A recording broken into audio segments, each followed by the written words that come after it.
As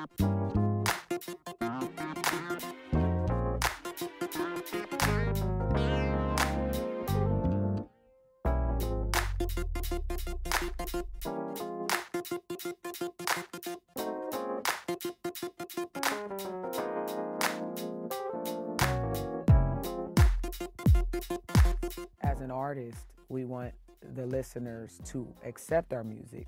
We want them to be affected by our music. We want them to have hope, all those type of things. But if they don't, I have to just say, well, God, you gave me this, so you can handle the rest. I'm just supposed to be the vessel. I do try to make sure that even if I'm talking about, you know, being in the club and doing all this other stuff that I've been doing in my old lifetime, that at the end of it all, it still points people back to Christ, because that's what the goal of it's for. If I'm making this music for myself, and I can just listen to it on my own, but because I'm sharing it and because I'm a Christian, it's important that my faith is always to reach someone else. People ask me, why do I go by Just Live? Like, I introduce myself as Live.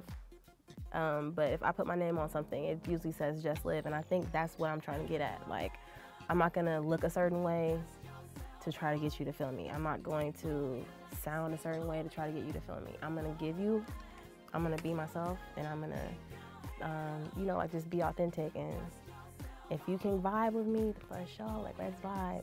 But if not, you know, I'm just gonna be true to me.